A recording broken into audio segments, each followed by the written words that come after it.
نه همه آقله، مثل روستای ماخونی که یه ایبونا صبح نمیتونستن آب بخورن. یا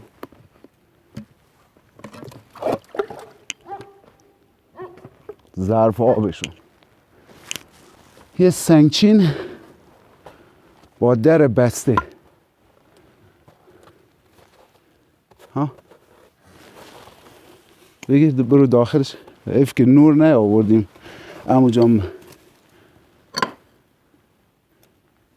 با سلام خدمت همراهان کوکستان.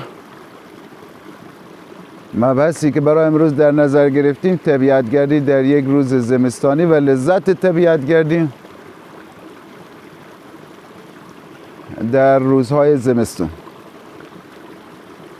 جایی که هستیم الان نزدیک یک چشمه هستش و هوای زمستونی.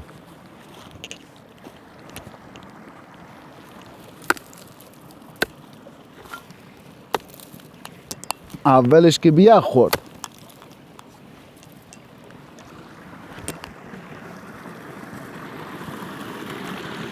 یخ پیدا شد اول. خب از کنار چشمه شروع میکنیم برای یک مسیر. کیا عمو جان فیلم ها ما رو نگاه میکنن؟ کسایی که عاشق طبیعتگردی و شکار سنگ هستن، یا کسایی که میخوان از طبیعتگردی و لذت های طبیعت درآمدی هم داشته باشن. ما همیشه تو فیلم ها سعی کردیم 3 مبحث رو عمو جان ادامه بدیم. بیاین عمو جان.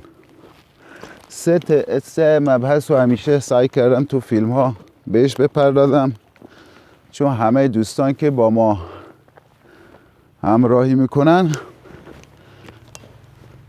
ممکنه کارشون سنگ نباشه عمو جان و از مناظر طبیعی و مناظری که تو فیلم ها هستش عمو جان لذت میبرن. دوم کسایی هستن عمو جان که شکار سنگ رو دنبال میکنن و لذت های شکار رو و براشون جالب هستش و میخوان ازش چه کسب درآمد داشته باشن چه کسب درآمدی نداشته باشن ما رو دنبال میکنن. سوم هم افرادی هستن که ممکنه به مسائل تاریخ علاقه داشته باشن عمو جان. این افراد هم عمو جان حقی به گردن ما دارن. گوشه ای از فیلم ها به این دوستان اختصاص داده شده، گوشه به لذت طبیعتگردی، یعنی لذت طبیعتگردی و مناظری که از جای طبیعی هستش که ممکنه دوستان نتونن برن مثلا تو اون قسمت ها. حالا ما سعی میکنیم عمو جان فیلمی از اون قسمت ها تهیه کنیم. و دوستان دیگه هستن که فیلم ها رو نگاه میکنن که کسب درآمدی براشون باشه. ممکنه درآمد، کسب درآمد تو مناطق مختلف عمو جان فرق بکنه. حالا تو مناطق خراسان یکی از راه کسب درآمد همین سنگ های قیمتی هستش، ولی ما سعی میکنیم همیشه عمو جان من و شما تو فیلم ها هر 3 مبحث رو، چون دوستانی که ما رو دنبال میکنن من از رو نظراتی که دوستان میدن متوجه میشم که بعضی به مسائل لذت طبیعتگردی علاقه‌مندن، بعضی به مسائل تاریخی هم ممکن علاقه‌مند باشن و ما رو دنبال کنن. فیلم امروز من این منطقه رو قبلا همونجا اومدم برای دارو گیاهی، حدود 7-10 سال پیش این منطقه رو یک بار اومدم و تو خاطراتم یک چیزایی گفتم در مورد این منطقه که محلی هست که با وسط کوه شبیه 2 تا دریاچه است. نمیدونم چون الان زمستون عمو جان هوا سرده، از سبک لباس پوشیدنامون مشخصه دیگه هوا هم سرد. ببینم اونجا اون دریاچه آب هست نیست و یکی که مناطق معمولا دارای فسیل است. چون اون زمان من زیاد برای سنگ توی مناطق کاوش نکرده بودم، امروز میریم برای سنگم برای دوستان کاوشی انجام بدیم برای منطقه و همین که لذت طبیعتگردی باشه. از لحاظ من تو مناطق یکی از مناطق زیبای طبیعتگردی همین منطقه هستش. یه منطقه بکری هستش تقریبا. حالا افراد محلی شاید اینجا اومده باشن عمو جان، فقط افراد کمی هستن که فکر کنم تو این منطقه اومدن مگر محلی ها. خب باید یک مسیری رو ادامه بدیم. نقدن سنگ قالب این منطقه سنگ کربنات کلسیم است. کربنات کلسیم معمولا تو ابتدای دریاها زمانی که رسوب گذاری هستش از پوسته جاندارانی که خودش پوسته سخت دارن معمولا تشکیل میشه از تجمع و رسوبات، اینا کم کم رو هم دیگه سنگ‌های کربنات کلسیم یکی از عوامل پیدایششون همین پوسته سخت حیواناته. سنگ کربنات کلسیم همون سنگ آهک هستش، اسمشو سخت نکنیم. سنگی هستش که اگر 4 ساعت تو کوره تو هوا تو دمای 1200-1300 درجه باشه تبدیل به آهک میشه، تبدیل به سنگ آهک میشه. به یکم هستش که سنگایی که از ساختمونا برای ساختمونا الان برش میزنن بیشتر همین کربنات کلسیم هستش. داره نقوش قشنگ هستش، خصوصا اگر ناخالصی مخلوطش شده باشه. از اینجا تا گناباد معمولا سنگ ها جایی که کربنات کلسیم هستش معمولا مرمر هم هستش و فقط تو فشار و دمای مختلف بین این دو سنگ ایجاد میشه. خب عمو جان، تو این مناطق که شما الان رسوباتی هستش رو هم دیگه، پس احتمال این که فسیل هم باشه زیاده. چون من تو همون قسمت هم اشاره کردم که تو اون منطقه من فکر کنم فسیل دیدم و امروز میریم جدیتر کاوشش کنیم عمو جان. مسیرم طولانی هستش، پیاده روی زیادی داره این مسیر.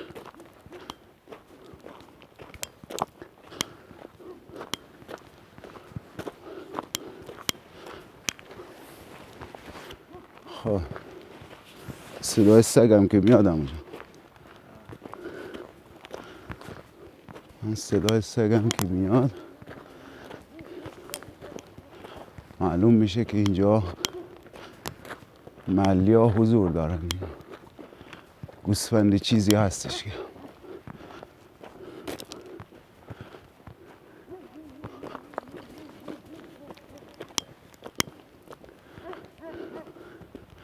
اینجا سوخت قالب چوب هستن، چوبای درخت بادوم سوخت قالب هستش.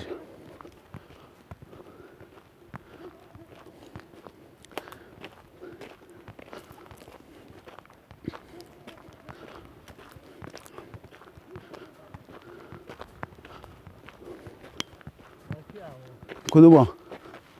اینا آغل گوسفندی هن. نه آغل گوسفندی به سر قدیم به سر با همین ملات و سنگ منطقه استفاده کردن، گذاشتن رو هم دیگه آغل درست کردن. یک از چیای قدیمی این بوده که همیشه از طبیعت منطقه خودشون یه جای درختها قالب بودن، خونه ها شکل درخت دارن، از چوب استفاده کردن. یه جای سنگا قالبن، قالب سنگا هستش، یعنی سنگ زیاد داره، سعی کردن از سنگ درست کنن خونه ها رو. قدیمی ها خیلی با طبیعت بیشتر عجین بودن تا الان، خودشونو قسمتی از طبیعت میدونستن.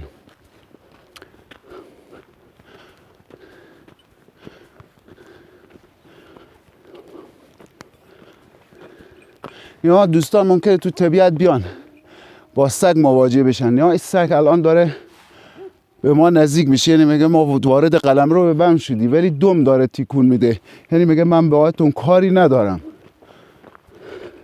از محیط قلمرو به من خارج بشین.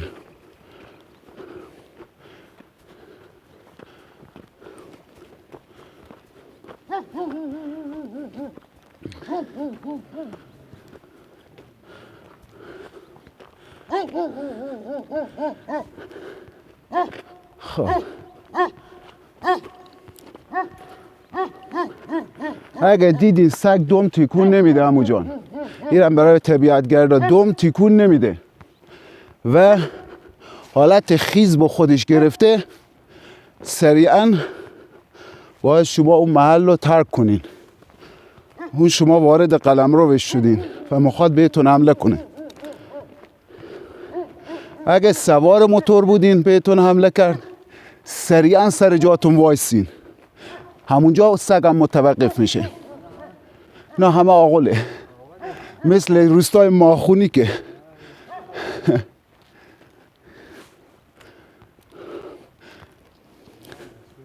آره اینا مسکونی هن عمو جان، اینا مال گوسفند نیست. گوسفند ها وسط دل کوهن، بهش میگن لون. خب وسط قدیمی ها وسط هم برو بدن، زیاد به در خونه هاشون نزدیک نشین عمو جان، چون کسی حضور نداره.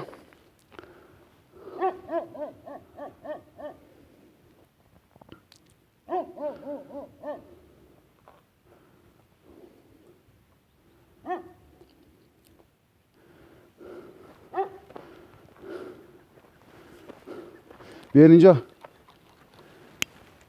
یه حیوونا صبح نمیتونستن آب بخورن. یا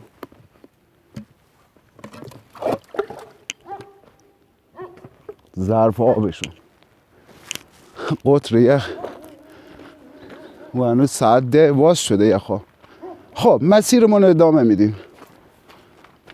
اینو گفتم که اگه سوار موتور بودین، وسیله که میتونه سگ بهتون آسیب بزنه، برف امروز زمین پیدا شده اونجا دیگه، سریعا به محض حمله سگ وایسین. سگ وای میسه، بهتون حمله نمیکنه. شما در صورت حرکت سگ بهتون حمله خواهد کرد.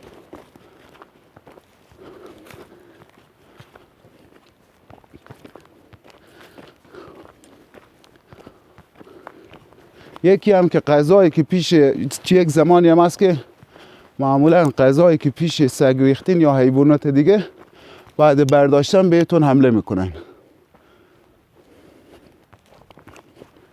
نباید به غذاشون دست بزنین در صورتی که ناشناخته این. برای ما حیوان ناشناخته این به غذاش دست نزنین.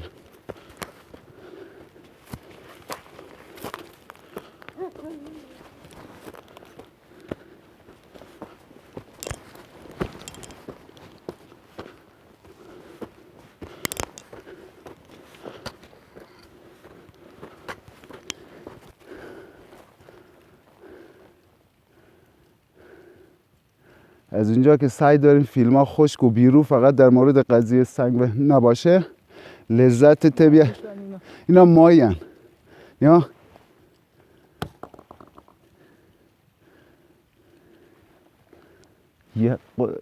دریاچه یخ زده. نشون دهنده سرما اینجا. مناظر زیبا خودش بخشی از طبیعتگردی و لذت‌های طبیعتگردی هستش. اینا احتمالاً کپور که نیستن همونجا، ولی نمیدونم، شایدم توی مناطق دیده که نمیشن آخه. کپور که ماه گمابیه کنه. شایدم فوتی فاکن چی میدونم، همچی ماهی هم هستش. ماهی که تو آبای چشم ها هستش و از گلولای تغذیه میکنه. نمیدونم فوتی فاک هستش چیه همچی اسمی داره. نه اونجا هنوز بالای قله است، اینجا که هنوز شیبه. این که یک شیبه هنوز. اونا دو تا استرخن شبیه به هم بالای تپه، فکر میکنی یه مخروطه آتشفشانیه. یعنی فکر دو تا هستش پشت سرم، فکر مثل یک مخروطه آتشفشانی. معمولا توی فصل آب داره، ولی امسال هنوز یک برف اینجوری اومده نمیدونم حالا آب داره، ولی خب لذت طبیعت گردیشو به دوستان قول داده بودیم و توی یک فیلمی تعریفشو کردیم. ما هم بریم اونجا انشالله. این مسیر رو باید همونجا ادامه بدیم. من فکر میکنم این مناطق باید سنگ عقیق هم داشته باشه. یک چطور سنگ عقیق پیدا کنیم یا هر سنگ قیمتی دیگه. اول تو رودخونه ها از غیر رودخونه، اول که آماتور هستین و میخوان مثلا کار ابتدایی شروع کنین، حالا دوستی که ما نداریم آماتور باشن ولی ابتداً میخوان شروع کنن، اول همیشه از رودخونه ها شروع کنن. اینم توضیح بدم. ببین اینجا اینم هستش، این کزوم هستش، این کزوم زرد هستش یا همون انقوزه زرد. این انقوزه زرد هستش، پوته پارسالیه. بیان اینجا شیرش هم اینجاست. بیا این شیرشه، خودش شیر داده. نیا شیره گیاه هستی. این گیاه خاصیت درمانی عجیبی برای بیماری های خدای نکرده صعب العلاج داره.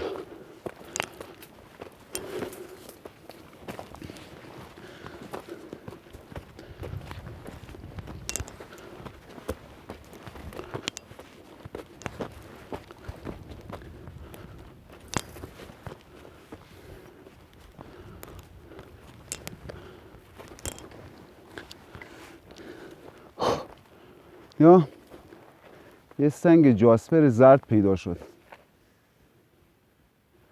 پس نشون میده این منطقه هم ممکنه دگرگونی تو بعضی از مناطق رخ داده باشه، سنگایی هم ایجاد شده باشن. معمولا جایی که من سنگای کربنات کلسیم دیدم عمو جان، بیار اینجا. این نشون میده این سنگ از سنگ بستر قرمز جدا شده. یا یکی از راه تشخیص اینه که ببینین عقیق به چه سنگی وصله یا کوارت. سنگ اینجا قرمزه، ببینین کجا قرمزه. یا اون رو اونجا رو میبینین قرمزه. این سنگ از اون منطقه جدا شده، نه این منطقه که خاکش حالت سفید رنگو داره. اونجا دنبالش بگردین سریعا موفقیت حاصل خواهد شد اگر رگه اقتصادی باشه یا هر رگه دیگه، رگه کوچیکی.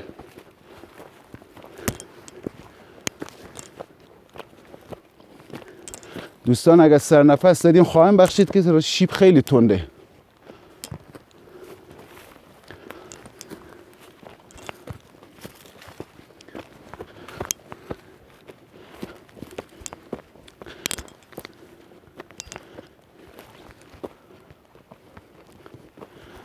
ممکنه شما همینجوری هم که راه میرین به صورت اتفاقی رو رگه بیفتین، ولی اولین راه و بهترین راه کاوش رودخونه است اول. ولی سنگای رودخونه ای همیشه نباید مبنای کار باشن، چون معمولا سنگای رودخونه ای ترک دارن. مدتی است که از رگه جدا شده و اومده تو مسیر فرسایش قرار گرفته. خب از مسیر رودخونه ادامه بدن موفقیت حاصل خواهد شد انشالله براشون. بعدا شما میتونین مسیر رودخونه رو که ادامه دادین با خورده ریز سنگایی که تو فیلم های قبلی گفتم مسیرش اگر 2 یا 3 تا بود، این هم یه تیکه که تیکه کوارس هستش همون جان. خب حالا من برمیدارم، اون بالا به من رسیدی 2 یا 3 بار تکرار بشه معمولا در اون منطقه یه رگه هستش. حالا رگه عمیق ممکنه باشه و یا رگه که عمیق نباشه.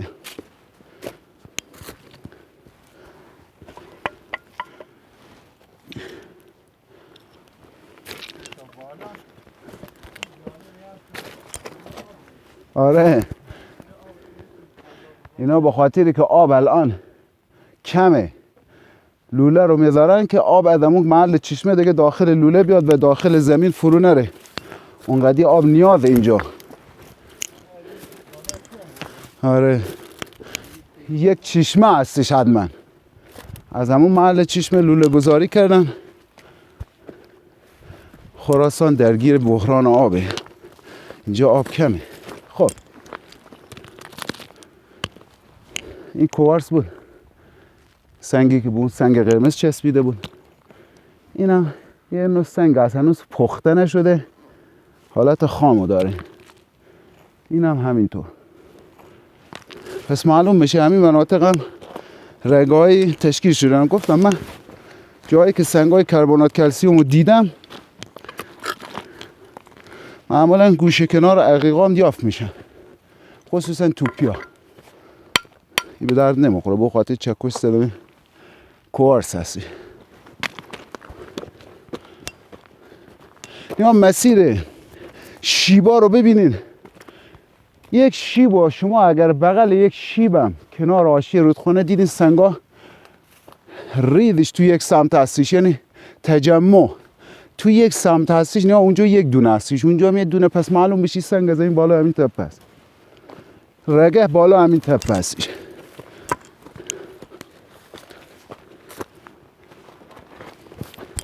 مسیر خردریزا همیشه مسیر رو به ما نشون میده.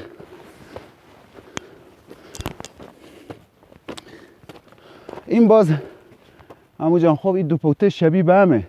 این انقوزه سفیده، اون زرد بود، این سفیده. فهم؟ چرا بریم؟ آره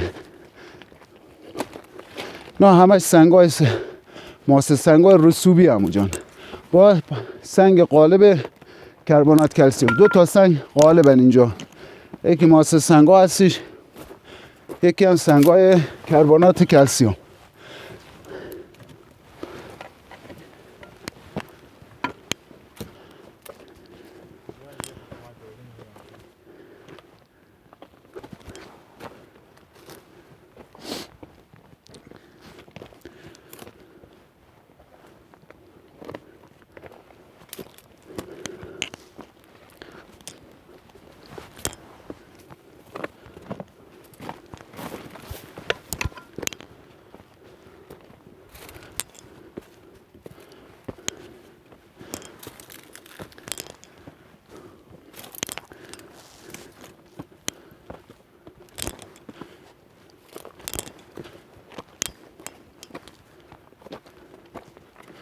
میشه که دیگه ما از مسیر سنگای عقیق فاصله گرفتیم. نه الان داخل آبراه و حاشیه آبراه دیگه تیکه از عقیق دیده نمیشه یا همون سنگا. پس اون سنگا همون جایی که بود حالت رگه اینجوری هستش.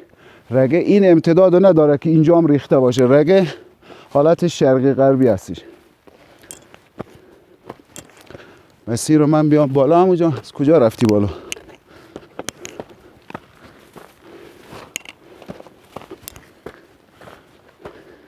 ارتفاع آره هوا سردترم شد و یک ارتفاع زیادی رو اومدیم بالا. الان کوههای اطراف همه زیر دستی.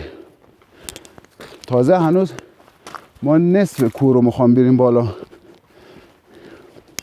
این دریاچه ها تو نصف کوه هستن.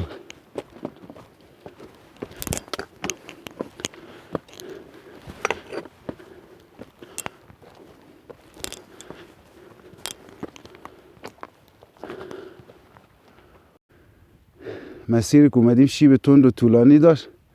ببین اطراف رو بگیرم اونجا چی شیبی اومدیم. کوههای اطراف کلا زیر دست. الان این کوه خودشون هر کدوم عالم یه عالم بلندی دارن. اون شهر سرایانه نه. ما الان حدوداً 2000 متر از سطح از سران بالا اومدیم. شیب خیلی تندی داشت. برای اولین بار دیگه چند باری نشستیم. شیب خیلی تنده.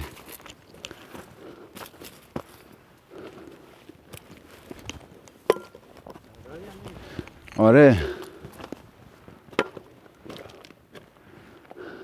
این تاولانه ها بیان اینجا میجا معمولا تو این که میان چه نقطه ای تاولانه ها دیگرگونه نقطه ای معمولا به صورت تاولای دونه انگوری تشکیل میشن رو همین سنگای رسوبی.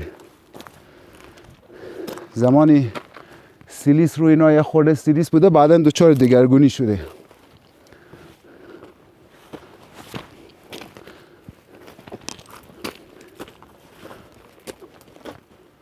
و سنگ عقیق رو به وجود آورده.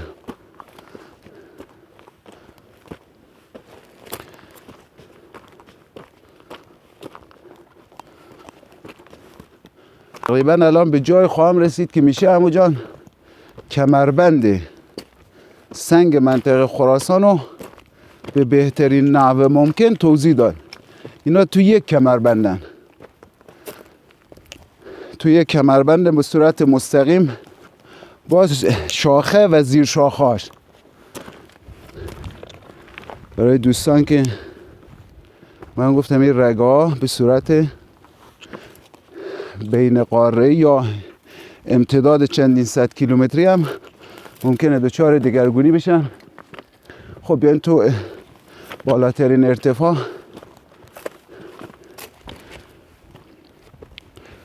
خب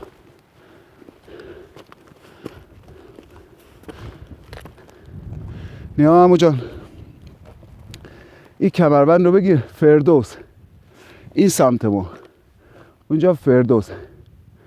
فردوس بعد میاد بغداده، سرایان، سقلعه، گوشمیر، چاه طالب، محمد آباد و از همینجا همین کمربند میره سمت قاین. از قاین این کمربند تا دره پنشیر افغانستان کشیده میشه. خب ما به جای رسیدیم که سطحش تقریبا هموار هستش، برف هم رو زمین هست، سرد. یه اولین برف پاییزی آخرای پاییز بود.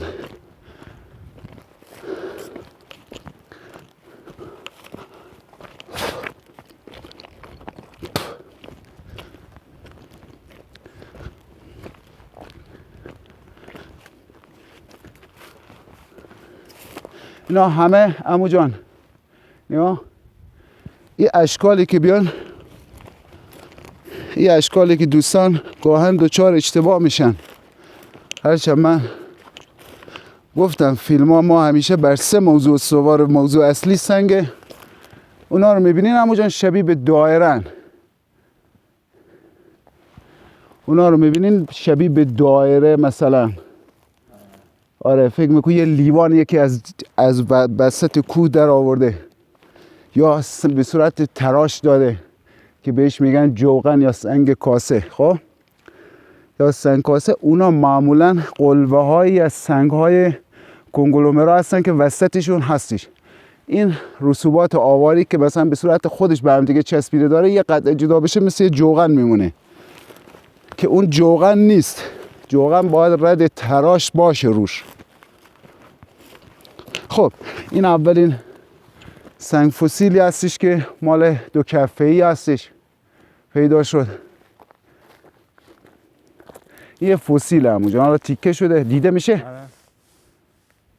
خب که این مناطق معمولا ابتدای دریا باراش بیشتر کربنات کلسیم، چون سنگ شبیه به چی؟ شبیه به همون پوسته‌ایه که رو سخت هستش، مثل 2 کفه‌ای ها. از یکی از عوامل پیدایش این کربنات کلسیم هم همین تجزیه و حل شدن سخت‌پوستان، پوسته سخت‌پوستان هستش در ابتدای دریا. معمولا جایی که این سنگ زیاد تشکیل شده اونجا دریای قدیمی بوده و بعدا بر اثر فرآیند کوهزایی این رسوبات شبیه به کوه در اومدن.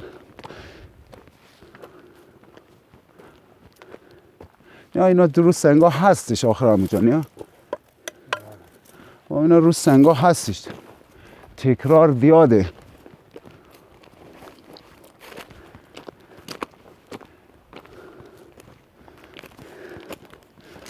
این یکی از این گیاهم بگیم، این خیلی گیاه خوشبویه. هر موقع تو کوهنوردی میرین لباساتون 2-3 روز بوی این گیاه میده. حالا تو زبون محلی بهش میگن ترخ. تو آش ازش استفاده میکنن.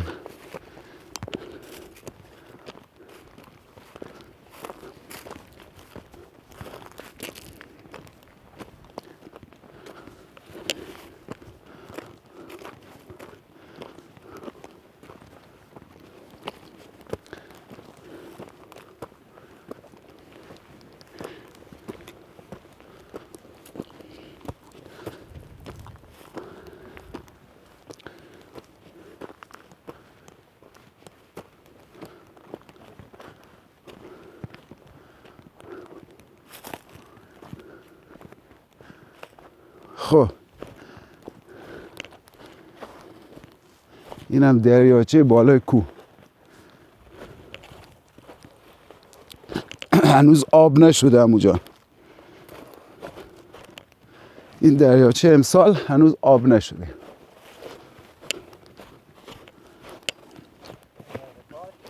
اینا رد پای نه، رد پا که مال حیات وحش دیگه است.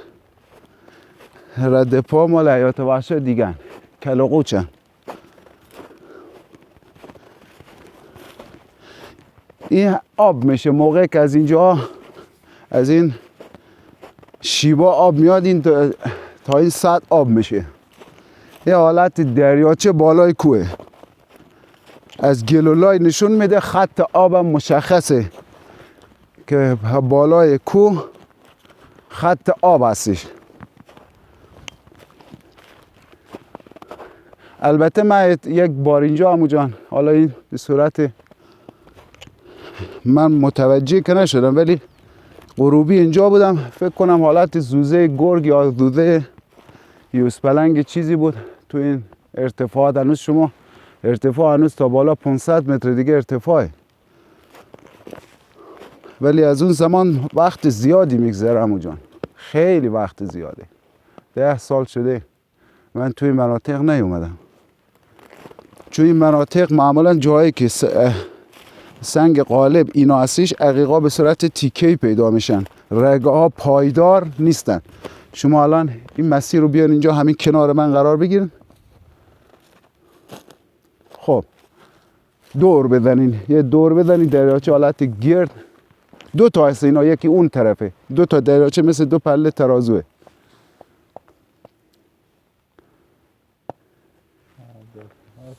آره دور و بر شبیه به کوه. اینجا قدیمی ها می اومدن عمو جان فصل تابستون که هوا گرم شده، از این مناطق یخ می بردن، مثلا کاه می آوردن همراه خودشون، یخها رو وسط کاه می داشتن.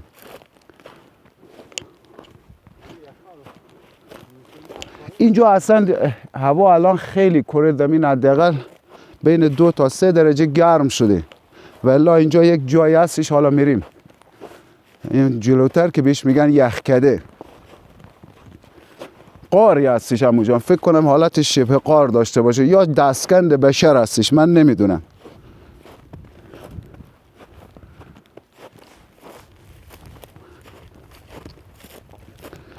این معمولا برای تابستون از یخ اینجا استفاده میکردن، یا این دریاچه خودش کلا ممکنه تا فصول بهار که آب داشته و یخ زده بوده. اینجا ارتفاعش خیلی بلنده و سرده، الان میبینید شما برف رو زمینه. جاهای دیگه اصلا به اون صورت برفی نداشت، ولی اینجا هنوز برفا رو زمینه. اینجا ارتفاع خیلی زیاده. خب بیان رو سنگا کاملا دیگه نشون میده اینجا فسیل هستش.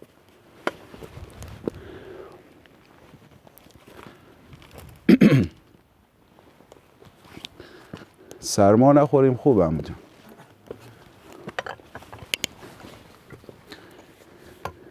این درشتی خاص مخصوص این سنگاست، نه یه درشتی خاصی داره. اگه شلوار بینا گیر کنی، سنگایی که کربنات کلسیم هستن درشته مثل سنبادن.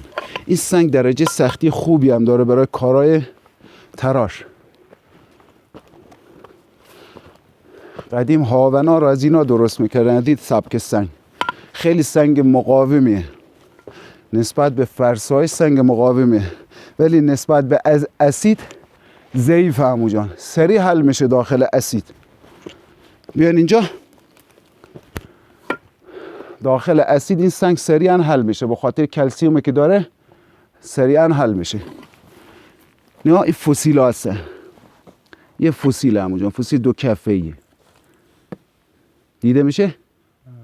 خب اول مسیر رو نشون بدیم، بعدا میریم رو سنگایی که اینا کاملا همه فسیلن عمو جان.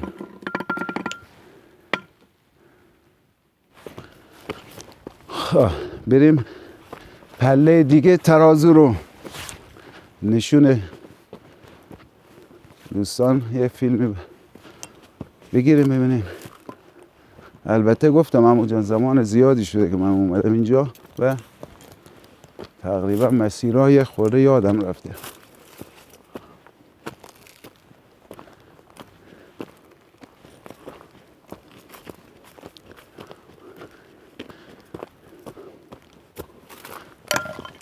سنگ قالب کلا دیگه کربنات کلسیم شد. فقط فسیلا اینجا هستش و ممکنه غاری هم تشکیل شده باشه.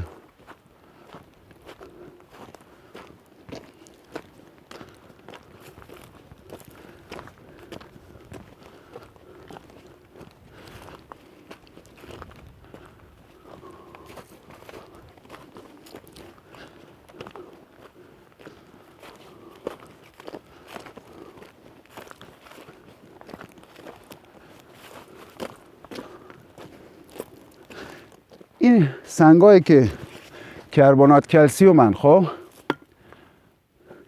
و این پوسته های قرمز دارن، اینا کربنات کلسیوم ها هستن که حاوی آهنن، حاوی مقدار زیادی آهنن و از لحاظ استحکام بالاتری نسبت به کربنات کلسیوم خالص داره.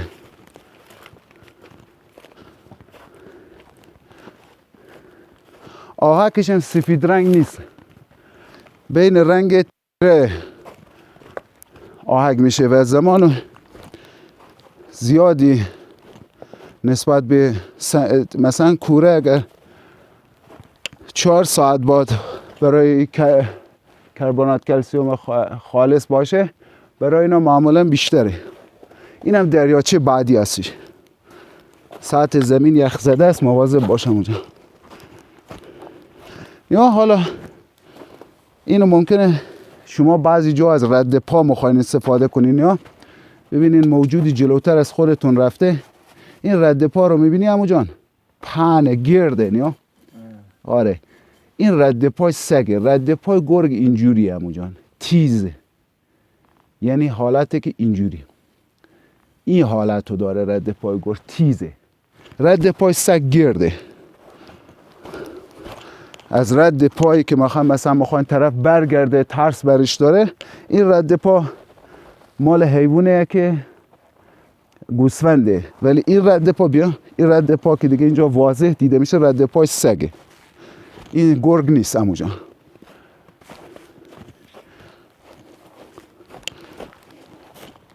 گرگ حالت تیز و چفتر داره به خودش، کوچیکتر از این هم دریاچه بعدی هستش، ولی از اون سم بیا عمو جان که نخواهی تونست، زمین یخه.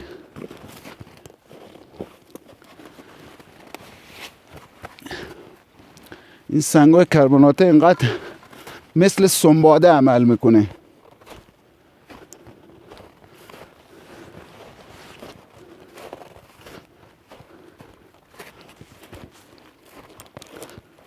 خب این هم دریاچه بعدی. 2 تا دریاچه شبیه به هم، این که وسطش یه سنگ نشون هم داره همونجا، یه سنگ هم گذاشتم وسطش. خب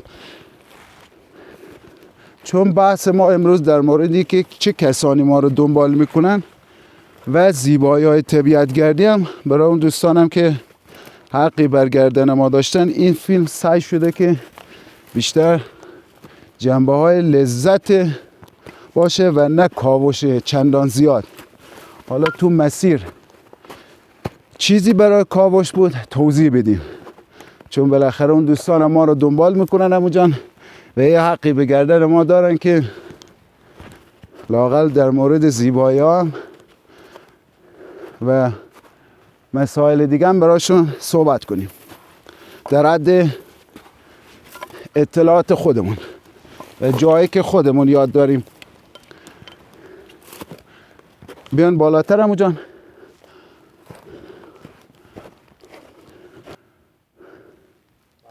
بیان جلوتر.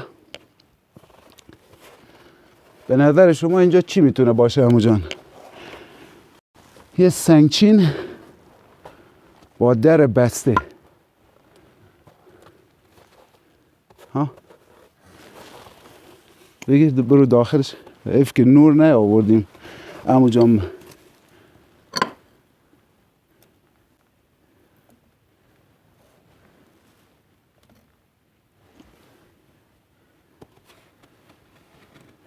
دیده میشه عمقش. این در بسته بوده عمو جان. نیا این موارد رو کن. حالا اول باید این سنگا رو روی این سنگا علامتی چیزی مبنی بر دوستانی که میخوان مسائل اونجوری رو ادامه بدن باید باشه. بیاین که در ورودیش هم پیدا کردم عمو جان. بیان شما نمیتونین عمو جان بیاین داخل، ولی خب صبر کن من خودم میرم ببینم مسئله چی هستش. اوه سنگا یخ زده عمو جان. اون سنگا یخ زده.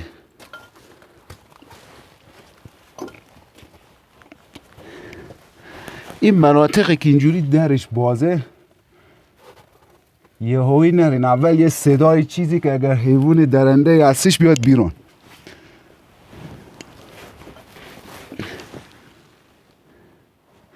حالا میتونی عمو جان با احتیاط بیایی.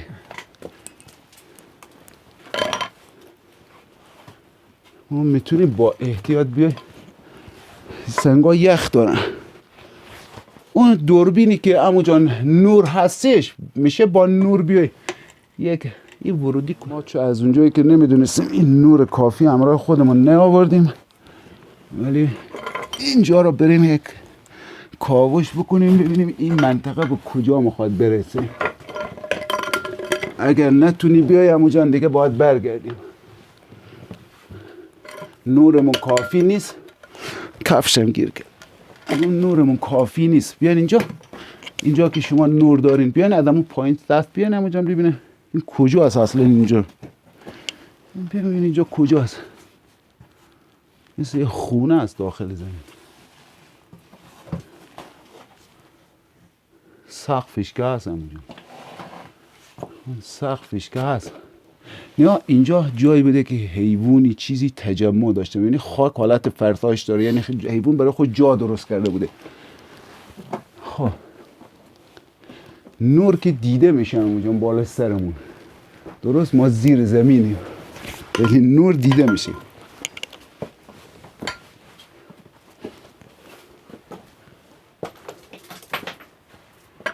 خب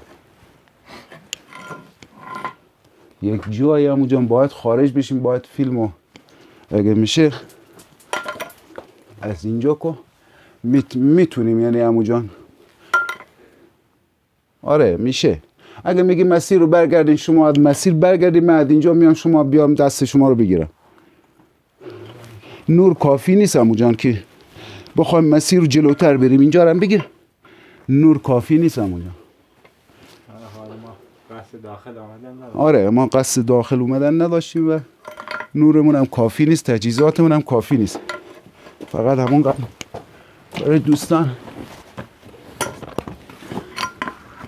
یه مسیری رو فیلم برداری کردیم. ممکنه این جلوتر بادم باشه عمو جان چون مسیرش به جلو میرفت. ما هم 2 نفریم. کسی از وجودمون در این منطقه بی اطلاعه.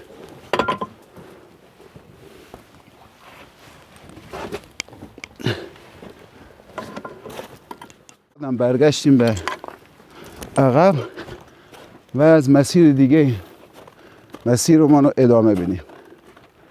خب بازتر شد اینجا. این هم دریاچه از نمای بالا. نگاه کنین 2 تا مثل 2 پله ترازوه توی ارتفاع.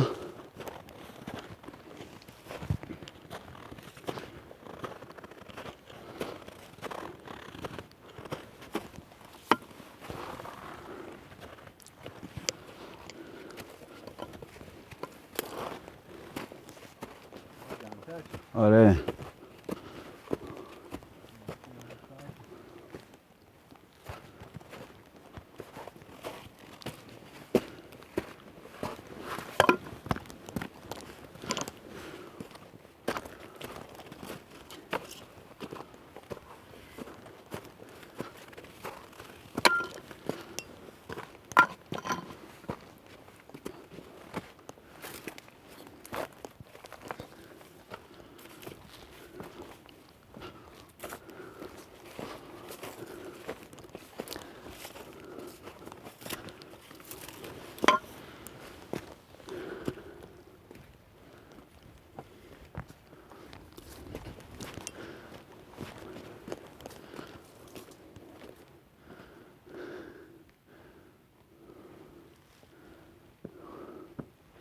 مسیر خیلی زیبایی عمو جان.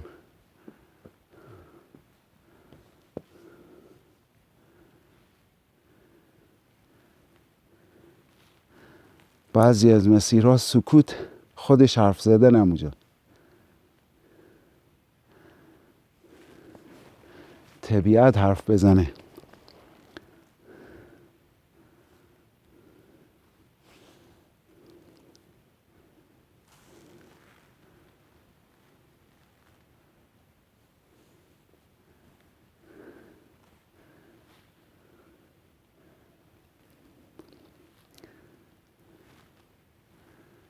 اون درخته رو میبینی عمو جان؟ این درخچه رو، این درخچه سیاه چوبه، بهش میگن سیاه چوب. به حدی مقاومه که دسته پتک میگن 20 سال دوام میاره، ولی معمولا دیگه الان توسط گوسفندا خورده میشه، حتی این دسته چکش هم ازش در نمیاد عمو جان. یا این پشکل بز کوهیه. بز کوهی پشکلش با گوسفند فرق داره، درازتر است. خب من فکر میکنم اون مسیری که رو تو این غار ادامه دادیم و مسدود شده بود جلوش، ممکنه بر اثر ریزش یا مسدود کردن شخصی، فکر میکنم ما مسیر رو اینجوری اگر بیایم باید اینجا یه مسیری بهمون بده. ببینم چقدر اون غار ادامه داره.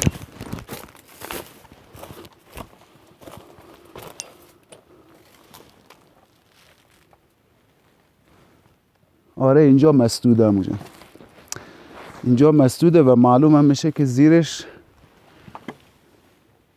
محیط گرمی عمو جان. بیا ببین علتش که من گفتم محیطش گرمه، هنوز جلبگا سبزن. نیا بغل سنگا حالت سیارنگ و جلبکا هنوز سبزن، در صورتی که جلبکا هیچ جا سبز نیست. یعنی یه گرمایی داره از سطح زمین خارج میشه که محیط رو نمیذاره یخ ببنده. نیا بیایم وسط این طرز سنگو بگیریم، کامل مشخصه که از اینجا یک گرمایی در حال خروج است. نیا میبینین عمو جان؟ یک گرمای جریان همرفت، یعنی زیر یه چی گرمه. نیا این خاک هنوز رطوبت داره، در حال چی هستش. این دهانم مسدوده و ما تجهیزات امروز همراهمون نه آوردیم که بتونیم داخل، اگر دیگه از اینجا مسدوده. نیا اینجا هم به وسیله سنگ مسدود شده، اینجا هم هستش. تستش به وسیله خاک. نیا این کار رو بکنین در جایی که جریان باد نیست. ببینین حرکتی به سمت بالا جریان داره. اگر حرکت به سمت بالا جریان داشت یعنی زیر خالیه و یه جریان همرفت. جریان همرفت چیه؟ جابجایی هوای سرد و گرم، همون چی که باعث ایجاد طوفان و باد میشه در طبیعت. خب ما نمیتونیم بیشتر از این فکر کنم روی این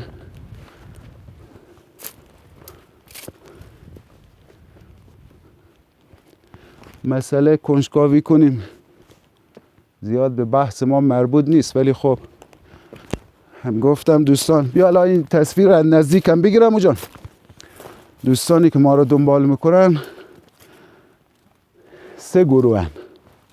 بعضی فقط به طبیعت گردی علاقه دارن، بعضی هم کاوش و شکار سنگ، درآمدزایی از سنگ، و دوستانی هم هستن که به خاطر مسائل تاریخی قضیه ممکنه ما این درختشه، این چوبش دیگه گوسفندا نمیذارن به حدی برسه که دسته بشه، که یعنی بشه یه دسته چکشی ازش. قدیمی ها بوده، زیاد بوده، ولی حالا چون علوفه کمتره معمولا اون چوبه رو مخورن.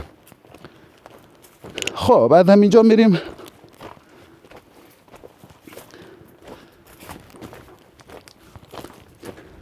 حدسم برای مسیر درست بود که مسیر همین منطقه است، به صورت اوری بستش. اینجا نشون میده علفا هنوز خوش نشده عمو جان، اونقدر گرما از زیرش بیاد بیرون.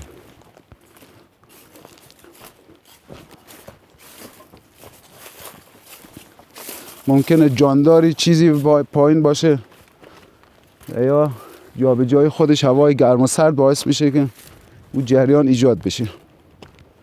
روی سنگ‌های معمولاً سنگ‌های اینطوری فسیل غالب هستش. سنگ‌های کربناته معمولاً تو مناطقی که سنگ‌های کربنات هستش فسیل سنگ غالب خواهد بود، سنگ‌های کربنات کلسیم، چیزی که جلب توجه کنه. حالا اینجا ببینیم میتونیم چند نمونه فسیلی رو توی منطقه پیدا کنیم.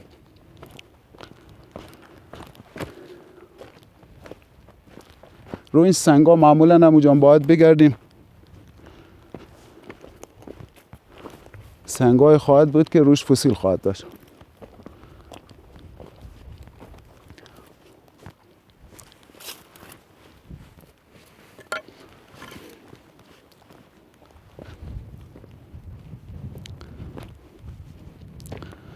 غیر از اینا ممکنه آیا بیان اینجا غیر اونا ممکنه که آیا موجودات دیگه هم باشن؟ بله، هر موجودی که توی دریا زندگی کرده اومده اینا فسیله. فسیلای دو کفه بیان اینجا بگیرین. اینا وسط این سنگان تبدیل به سنگ شدن، سنگواره، فسیل یا سنگواره. بیان بگیرین که دقیق نزدیک باشه اونجا. ممکنه اینجا مثلا موجوداتی مثل ماهی یا انواع اینا هم دیده بشن که مرده باشن، بیان که وسط این گلولای رسوب کرده باشن و بعدا همزمان با همین سنگ تبدیل به سنگواره شده باشن. فسیل چی هستش؟ جایگزینی بافت نرم یک موجود با بافت منطقه، با خاک اون منطقه و تبدیل به سنگ شده رو بهش میگن فسیل یا سنگواره.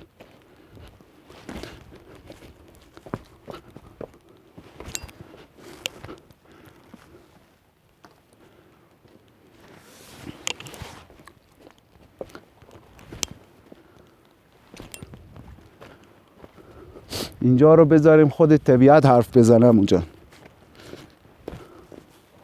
یک زمانی سکوت طبیعت خودش یه فریاد اونجا. اگه بشنویم سکوت طبیعت خودش یه فریاد و یه گفته است.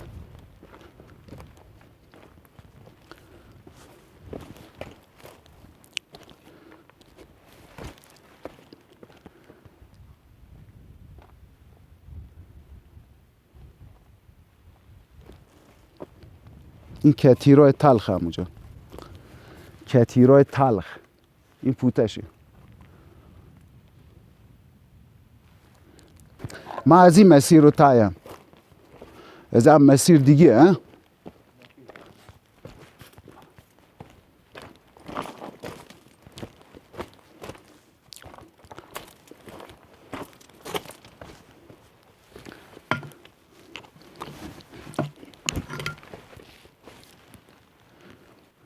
کلا زیر زمین خالی همونجا.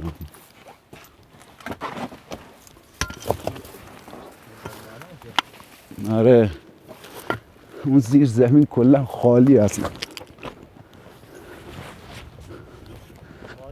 سنباده قشنگ، یعنی اگر کفش اینجا پوتین سربازی بپوشین یعنی یک ماه کفش از بین میره. مثل ورق سنباده حالت ساهش داره این سنگ. علتش این کربنات کلسیم به خاطر چی روش مثل سنباده است؟ علتش این بارانا یه مقدار حالت اسیدی دارن، چون مقدار گوگرد تو هوا زیاد هستش ممکنه ترکیب بشه و بارانا اسیدی رو به وجود بیاره.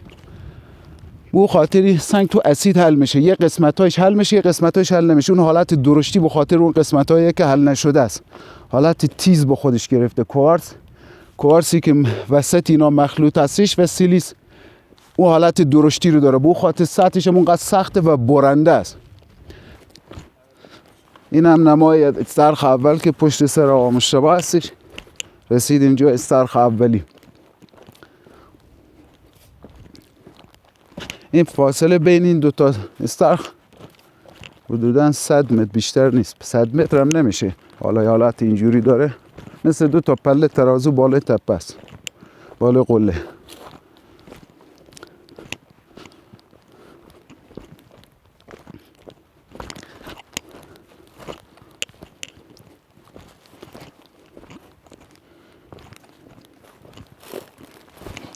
اینا گل ارونن، حالا خوش شدن، گل ارونه یا گل ارغوانی.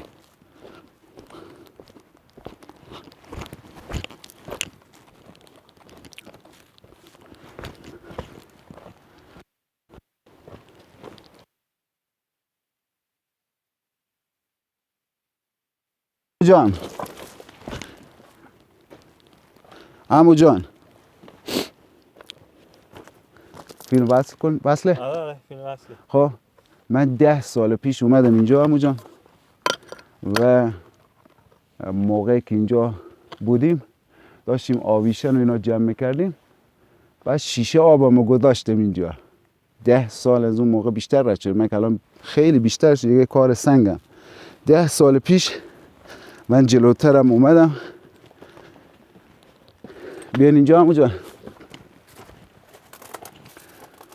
بیان اینجا، بگیر داخل وسط سنگو بگیر. شیشه آب دیده میشه. آب چون میخواستم برم دیگه نیازی با آب نداشتم عمو جان.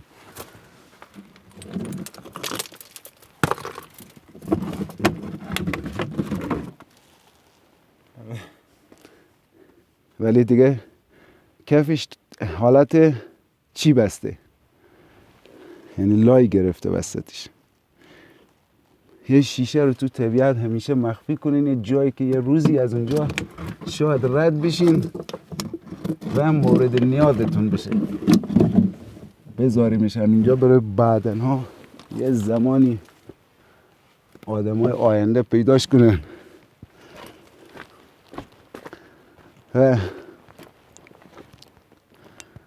برایشون جالب باشه. خب فیلم امروز ما همونجوری که در اول فیلم گفتیم با آقا مصطفی، دوستانی که ما رو دنبال میکنن 3 گروه هن. من اینجوری متوجه شدم همون جان که اینا 3 گروه هن ما رو دنبال میکنن. دوستانی هستن که عشق و علاقه شون سنگ هستش و راه های درآمدزایی از سنگ و شکار سنگ. یکی هم از دوستانی که ما رو دنبال میکنن متوجه شدم که فقط از طبیعت و طبیعتگردی و لذت‌های تصاویر طبیعی براشون قابل اهمیت است. دوستانی هم من متوجه شدم گاهن من خب در وسط فیلم ها همون جان گوشه کناری به مسائل تاریخی هم اشاره میکردم وسط فیلم ها، برای دوستانی که مثلا بحثشون مسائل تاریخی هستش و علاقه به تاریخ دارن، اصلا کلا علاقهشون به تاریخ، دوست دارن در مورد مسائل تاریخی بدونن. این فیلم به احترام دوستان، به احترام همه دوستانی که ما رو دنبال میکنن تو شبکه‌های اجتماعی و بیشتر به احترام دوستان طبیعتگردمون که مسائل زیبایی‌های طبیعت بود، یعنی شکاری چندان زیادی تو این فیلم نبود، فقط لذت طبیعتگردی بود. این فیلم تقریبا به احترام همه دوستان، بیشتر به احترام دوستانی که کارشون هم سنگ نیست و درآمدی هم از سنگ ندارن، بازم آقا مصطفی و ما رو حمایت میکنن با لایک کردنشون و تماشای فیلمامون ما رو حمایت میکنن و دیگه چی بگم عمو جان، ما رو شرمنده خودشون میکنن. این فیلم به احترام اون دوستان با آقا مصطفی ساخته شد. امیدوارم دوستان لذت ببرن و لااقل نکته آموزنده در حد توانایی خودمون، در حد استعداد خودمون، در حد تجربه خودمون براشون داشته باشه و موفق باشن تو طبیعتگردی و مسائل طبیعی.